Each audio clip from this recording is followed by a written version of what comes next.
नमस्कार प्यारे भाइयों बहनों और बच्चों।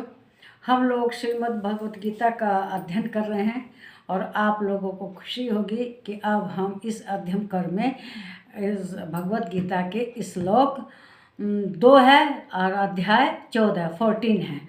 तो इसमें भी श्री कृष्ण भगवान अर्जुन को ज्ञान देने के बारे में कह रहे हैं कि मैं ऐसा ज्ञान दूंगा जिस ज्ञान को पाकर आदमी सिद्धि को प्राप्त हो जाता है।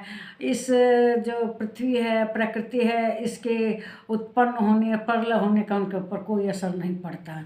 तो श्री कृष्ण भगवान कहते हैं अर्जुन को, श्रीमद् भगवत गीता अध्याय 14 श्लोक 2, इदं ज्ञानमुपाश्रित्य मम साधर्म्यमागता सर्गे अपि नोपजायन्ते प्रलयेन व्यथयन्ति च। कहते हैं इस ज्ञान को आश्रय करके अर्थात धारण करके मेरे स्वरूप को प्राप्त हुए पुरुष सृष्टि के आदि में, मतलब जब सृष्टि प्रारंभ होती है उसमें और पुनः उत्पन्न नहीं होते। मतलब जब सृष्टि शुरू होगी तो आदमी का जन्म होता है ना, तो उसमें बार बार जन्म नहीं लेते, उसकी मुक्ति हो जाती है। और प्रलय काल में भी व्याकुल नहीं होते। प्रलय काल में क्या होता है, जब सृष्टि सब भगवान से आए, भगवान में विलीन हो जाते। प्रलय होता है, क्या होता है जानते ही हैं कि सारी पृथ्वी पानी जलमग्न हो जाता है, सारी पृथ्वी जलमग्न हो जाती है। तो उस समय बहुत लोग व्याकुल होते हैं, लेकिन जो धर्मात्मा लोग होते हैं उनको भगवान अपनी नौका में बैठाकर बचा लेते हैं। और प्रलय काल में ही श्री भगवान ने इस पृथ्वी को वाराह रूप धर के अपनी सींग पे उठा लिया था। तो प्रलय काल में भी भगवान साथ देने आते हैं और धर्म के कारण इसको बचा लेते हैं, इसकी रक्षा करते हैं। तो ये जो इस श्लोक में श्री कृष्ण भगवान कहते हैं जो इस ज्ञान को पाते हैं वे परम सिद्धि को प्राप्त हो जाते हैं, मोक्ष पाते हैं और इस मृत्यु लोक के आवागमन के चक्कर में नहीं पड़ते, मोक्ष को प्राप्त कर जाते हैं और ज्ञान में स्थिर होकर मनुष्य भगवान को ही प्राप्त होता है। जो ज्ञानी भगवान कहते भी हैं कि मुझे कौन भक्त प्रिय है, जो ज्ञानी भक्त है उन्हें प्रिय है। ज्ञान भक्त का मन क्या है, जो श्रीमद् भगवान का अध्ययन करे, रामायण पढ़े, वेद पढ़े, वो कहना ज्ञानी पुरुष है। तो मेरे ख्याल से आप लोग भी अपने घर पे पढ़ते होंगे, रामायण तो निश्चित ही पढ़ते होंगे। तो जो इन ग्रंथों का अध्ययन करता है वो ज्ञानी पुरुष है।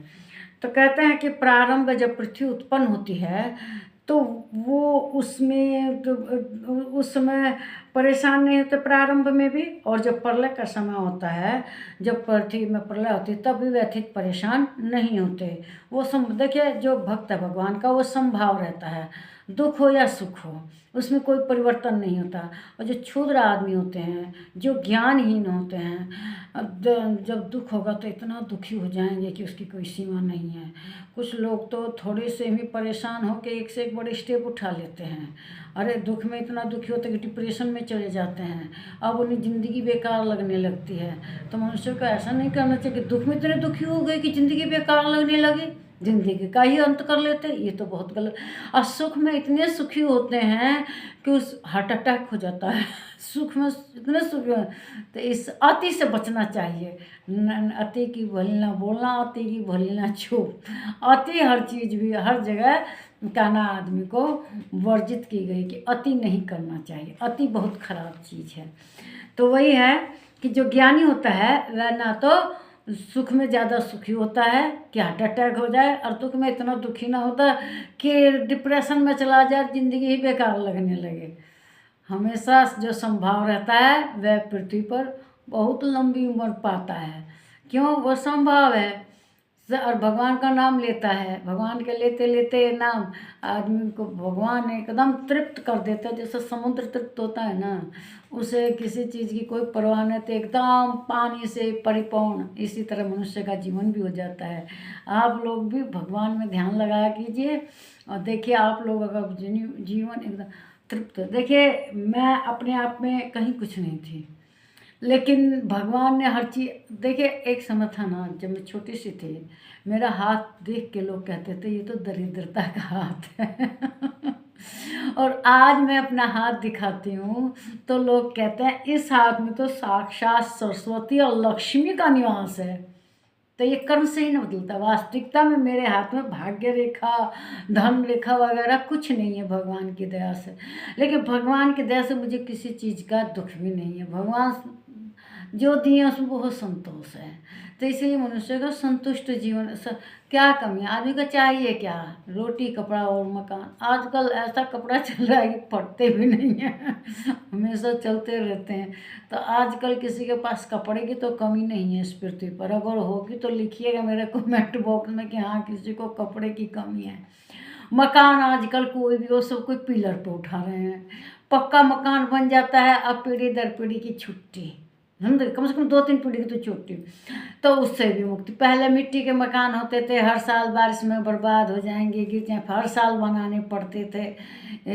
एक कहना हर साल मकान बनाने का खर्चा, अब तो नहीं ना है ये खर्चा, एक बार बन गया सब बन गया।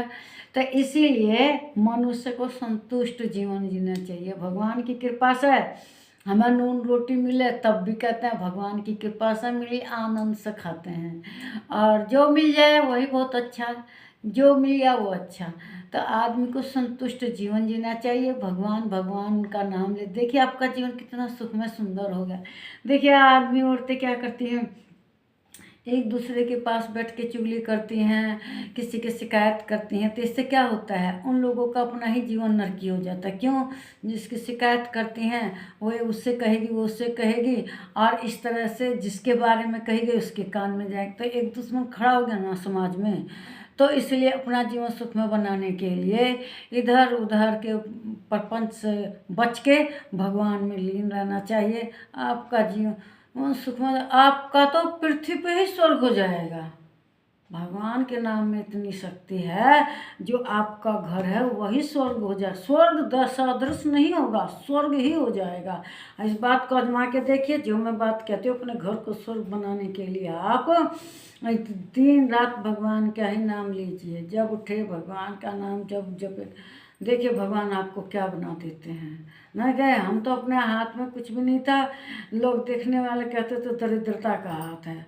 आज भगवान ने हमें क्या नहीं दिया, गवर्नमेंट जॉब वगैरह, सारे परिवार को कहना सब कुछ मिला भगवान की दया से। नाम भी मिला और दौलत शोहरत सब मिली। तो भगवान ने ही ना दिया, किसने दिया।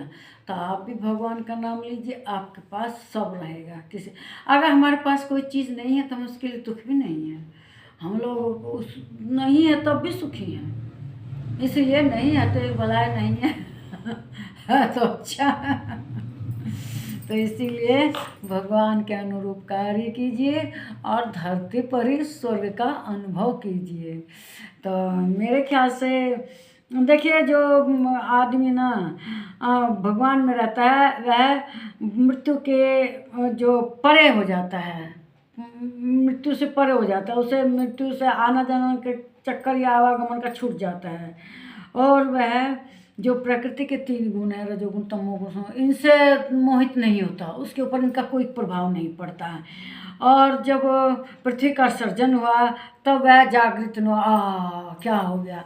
और जब कहना प्रलय हो तब भी उसे कोई मतलब नहीं, वह हर स्थिति में सुखी रहता है। तो नमस्कार मेरे प्यारे भाइयों बहनों बच्चों, अपना ध्यान रखिए, जीवन सुखमय बनाइए। भगवान आप लोगों के ऊपर अपनी कृपा दृष्टि बनाए रखें। नमस्कार।